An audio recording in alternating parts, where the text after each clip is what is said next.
when America's elite forces, the Army Green Berets, the Navy SEALs, Delta Force, and Marine Recon, need a helping hand, they know they can rely on Air Force Special Operations Wing.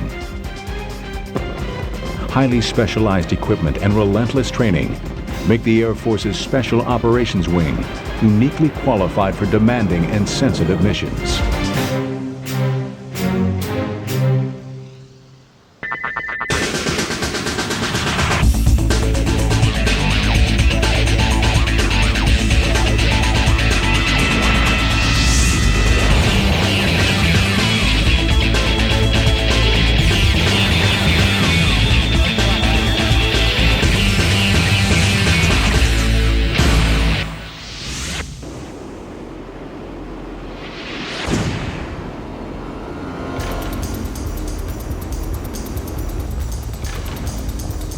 The Special Ops squadrons have seen more combat over the past decades than any other Air Force units.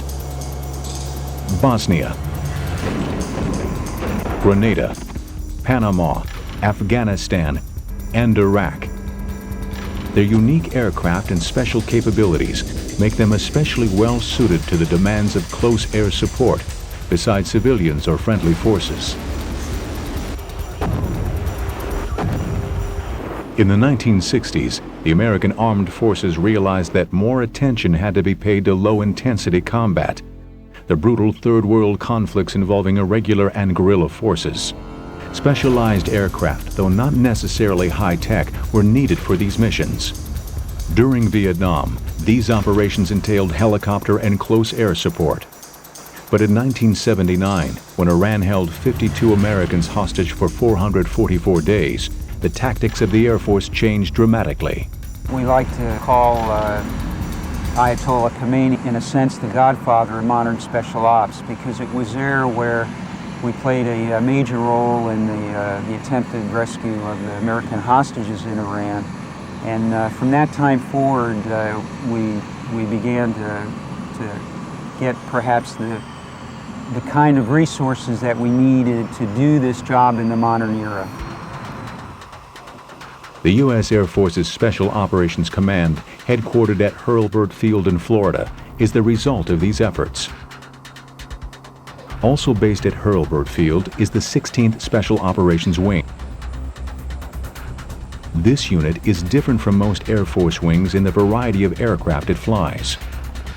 Most wings fly only a single type of aircraft. But the squadrons of this wing each fly different aircraft types, both fixed-wing and helicopters, each configured to support specialized missions. In the fixed-wing category, we have the AC-130H gunship, which is our gunfire support platform. We have the MC-130, it's a variation of the C-130, and it essentially is a penetrator. It allows us to go deep into enemy territory or hostile airspace with a C-130 size airplane. The third fixed-wing bird is a HC-130. It is a tanker, principally, and its role is to air refuel our helicopters. Now, the two helicopters we have are sort of large and a smaller one. That is the H-53 variant, the MH-53J paid low, which is, again, a penetrator asset which can go deep. The MH-60 is our light lift helicopter, also air refuelable. It can go deep as well, but does not have all of the penetration avionics that either the 53 or, say, MC-130 have. The MC-130 is called Combat Talon. Its mission is to deliver special forces deep behind enemy lines, either by parachute or by landing at improvised fields. The long nose on this aircraft houses a special terrain-following radar, enabling it to fly at treetop level, too low to be detected by enemy radar. To conceal itself further, its missions are usually flown at night. The MC-130 has other delivery capabilities as well. During the 1991 Gulf War, one of Combat Talon's special missions was the delivery of BLU-82B Daisy Cutter bombs. About 10 Daisy Cutters were used against frontline bunker complexes, intended to discourage the Iraqi troops from offering serious resistance to the initial American onslaught. At the time, they were the largest conventional bombs in service. They have since been replaced by the massive 10 and 3/4 ton Moab GPS-guided bomb, otherwise known as Massive Ordnance Air Blast, or mother of all bombs.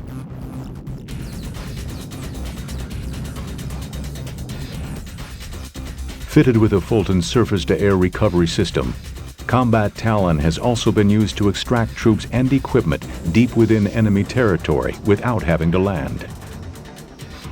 This retrieval device snags a line suspended by special balloons and then briskly winches in the soldiers or equipment.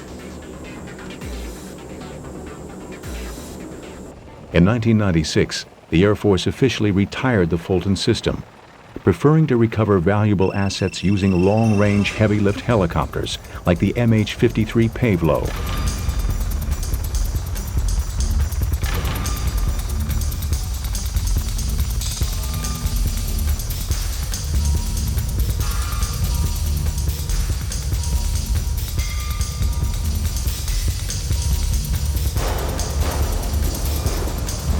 The Pavlo is derived from the H-53 Sea Stallion, used by the Marine Corps as its primary heavy-lift helicopter. Unlike the Marine version, the Pavlo is fitted with an elaborate selection of sensors on its nose, allowing it to fly along treetops beneath enemy radar. Pavlos are also used to rescue downed pilots deep behind enemy lines.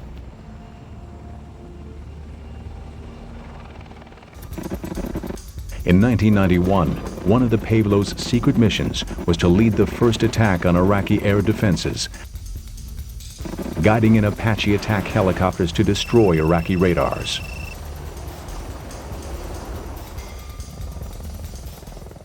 The significant difference between that airplane and others is that, number one, it has a terrain-following, terrain avoidance radar, which allows the bird to operate as low as 100 feet at night or in adverse weather conditions when one perhaps could not see outside the airplane, and do so safely. The other capability is a very good FLIR, a forward-looking infrared set on the bird, which gives you night visibility. And perhaps most important of all is the fact it has an enhanced navigation system, which includes an inertial navigation platform and global positioning system, which allows us to go very long distances very precisely and to arrive within seconds. The beauty of this machine is that it is specifically designed, as I indicated earlier, to go deep and get there when it's supposed to get there and get where it's supposed to go on time. The MH-60 Pave Hawk is a short-ranged counterpart to the Pavlo. It is based on the UH-60 Black Hawk, the Army's standard troop-carrying helicopter. Like the Pavlo, it has advanced night vision, night navigation gear, and a refueling probe which extends its combat range. Essential to many long-range missions is the need to refuel the aircraft in flight. This is the task of the HC-130 tanker. The HC-130 has special pods on its wings, which release a low-speed fueling drogue.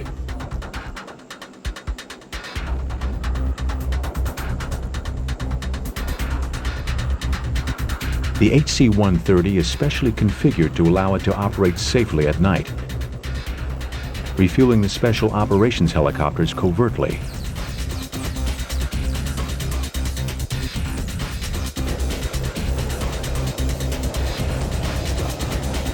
The final member of the Special Operations Wing is the AC-130 gunship. The AC-130, nicknamed Spectre, provides fire support for Special Forces troops on the ground.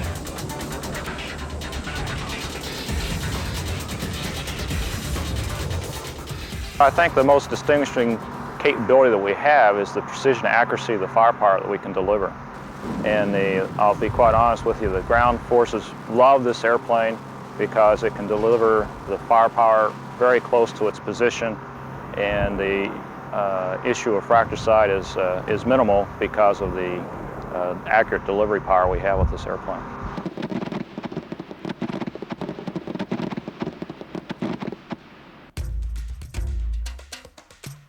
Gunships were among the first types of aircraft developed for Air Force special operations.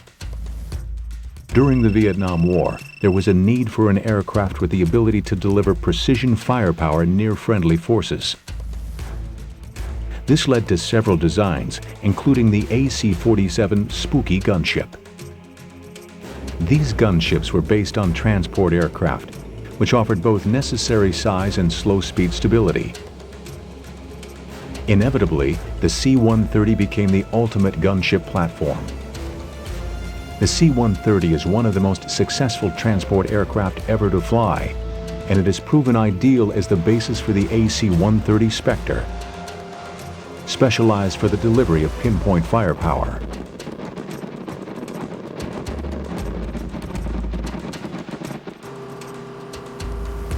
One of the most striking features of the Spectre is its 14-man crew.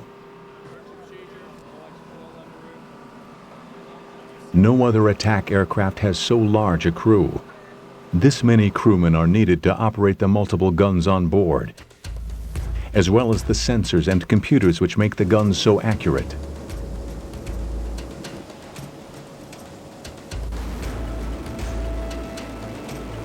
The Spectre draws its crew from the Air Force's Military Airlift Command, including crews of the transport version of the C-130 Hercules, called the Slick by Spectre crews. I feel as far as the 130 world goes, this is the cream of the crop. This is where everyone wants to be. Anyone that's flown Slicks, they will kill each other to get here, as they say. It's a great airplane. At the heart of the AC-130 Spectre are its gun systems. As on the first gunships, the Spectre has them lined up along the left fuselage side. We'll start at the front of the aircraft. We have two 20mm Vulcan cannons. Each one is capable of putting out a rate of fire of approximately 2,500 rounds per minute.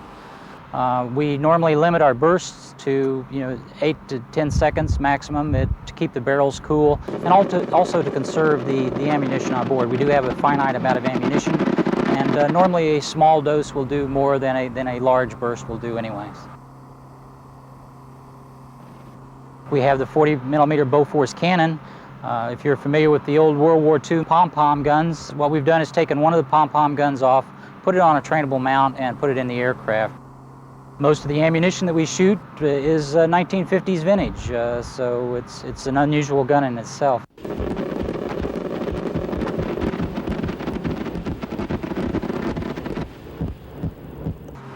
And then finally we have the big weapon, my own personal favorite, the 105 howitzer. My philosophy is start big and work your way down, but it is a very good weapon. It's a standard Army field piece, 105mm howitzer that's been put on a trainable gun mount and fed through the fire control system to make it very accurate, and it delivers a good punch when it hits. So it is a very nice weapon. The Spectre gunship is a complex combination of high and low technology. Its 105mm gun is the largest gun carried on any combat aircraft today. You've got to have some respect for the weapon. It recoils approximately 47 inches, and it's a couple thousand pounds. And if you're in behind it, or you fall in behind it, or your hands are in the wrong place, you could definitely get injured. But you got to have a lot of respect for that weapon and the ammunition. So we're very careful around that weapon system. Because the Spectre operates at night, it relies on a pair of night vision sensors to aim its weapons accurately. We're primarily a night aircraft, and we're equipped with an infrared sensor, which you can relate it to a television camera that works off of heat sources versus the light spectrum, and it's very capable. It allows us to operate in a very dark night without any light source. In addition, we have a low light television set on board, which with some moon illumination can operate independently, and without it we can provide our own illumination, which is not visible to the naked eye. Those two unique capabilities gives us the eyes in the sky, and those sensors are tied directly into our fire control system.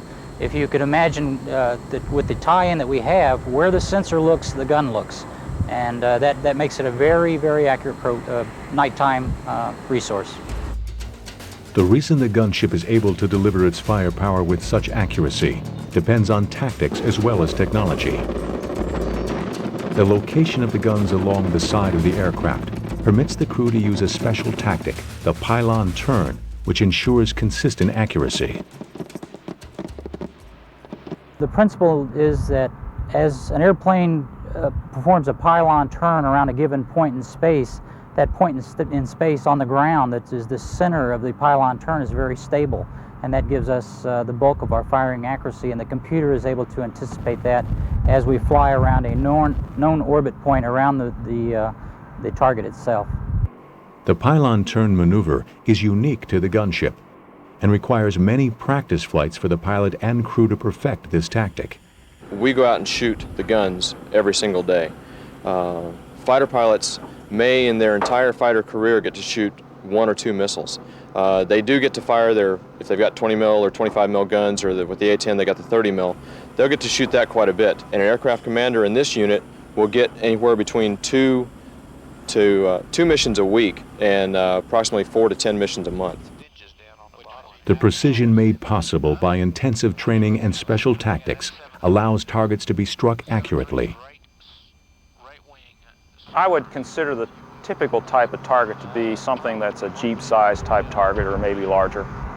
And, you know, certainly we can go after vehicles, we can go after personnel. In the open, for example, we may be able to see some of those and destroy those kind of targets, buildings, bunkers, things of that nature. Combat missions have repeatedly demonstrated the value of specialized aircraft such as the Spectre.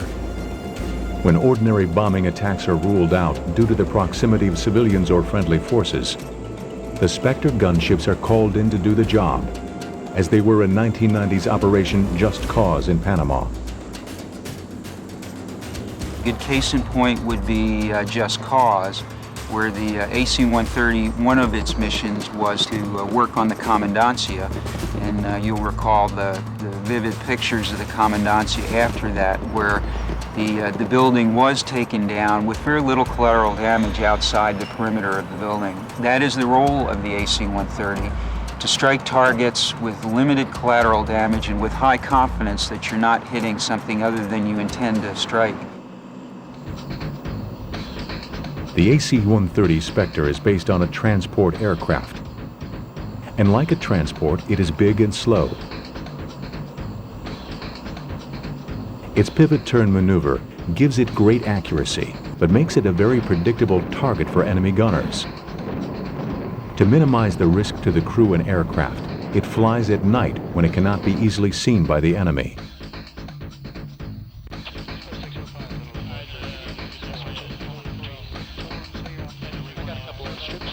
Our tactics do put us at risk at times, and we are very limited in the environment in which we can operate. We have to take into account the threat to us on the ground and any counter-air threat that may be available. And it's not a general purpose, any place, any time type of weapon system. It's very good at a very specific mission, but we have to make sure that we pick and choose as much as we can the mission to ensure, 1, success, and 2, that the airplane comes home. The unique capabilities that we provide, that very precise firepower close in with a low lethality envelope, allows us to work very close to friendly forces. The Spectre's night capabilities are reliant on its sophisticated sensors, contained in a small booth in the middle of the aircraft. In the front right of the booth is where the electronic warfare officer sits with all that associated equipment. To my left in the front of the booth is the infrared sensor operator, who basically uses his infrared sensors to locate targets and guide the guns in on them. In the back of the booth is the TV operator, who uses the low-light television system also to find targets and guide the munitions down on them. The night sensors are used to search for targets. The forward-looking infrared sight can detect targets even on the blackest of nights, sensing the minute heat differential between a human being and a machine. The key to the gunship's accuracy is the careful coordination of the sensor operators, the fire control officer, and the pilots. The sensor operator is primarily responsible for target detection, okay? The navigator gets us in the tactical working area, and the sensor coordinates with the fire control officer and navigator for target acquisition and firing on the target. Once the target is located, the data is passed to the fire control officer. This data is loaded into the aircraft's ballistic computer, which calculates the proper ballistic trajectory and designates a target for the pilot.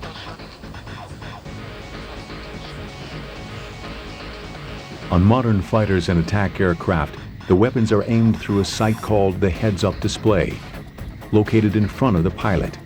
This displays most of the critical flight information and aiming points. On the Spectre, the HUD is located on the side instead of in front of the pilot. Well, the HUD is what we use to aim the weapons.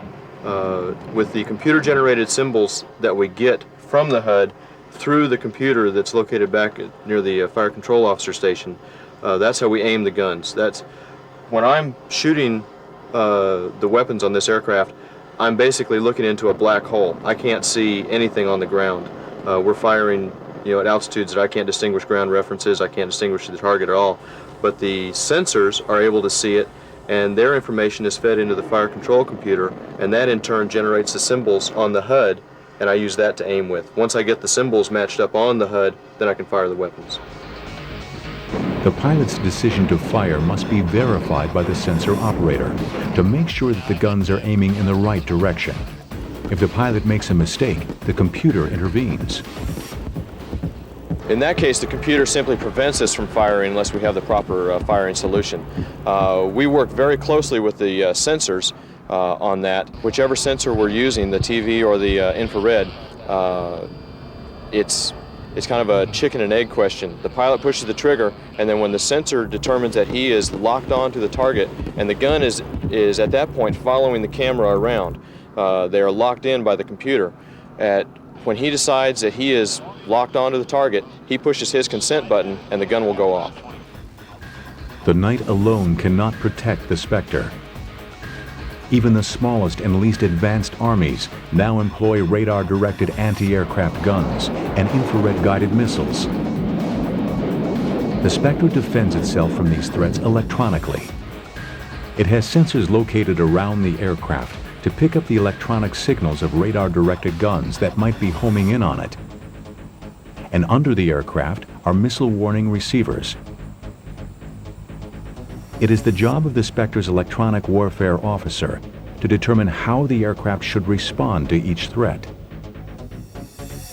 Some enemy weapons cannot be detected electronically, in which case human eyesight must be used to defend the Spectre. At the side of the aircraft sits one of the observers, and in the tail sits another, looking through a plexiglass bubble. These observers have learned from experience what enemy fire looks like. For example, a surface-to-air missile, you'll see a bright light, basically the launch. Then the missile coming up, you'll see the plume, the aft end of the missile, which is more of a corkscrew type action coming up at you, and they're quick. They're very quick. On AAA, the gunners, they use tracers to direct their fire on different size tracers for different size AAA coming up. For example, it's more of a lines of BBs coming up at you, red BBs, and that's very, very quick. It's also very, very dangerous, very accurate.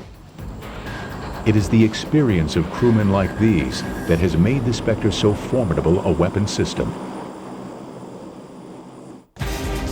The U.S. Air Force Special Ops Squadrons are among the most elite combat units in the world. Whether it's delivering troops deep behind enemy lines or concentrating awesome firepower in close proximity to friendly forces, these airmen undertake America's most critical missions.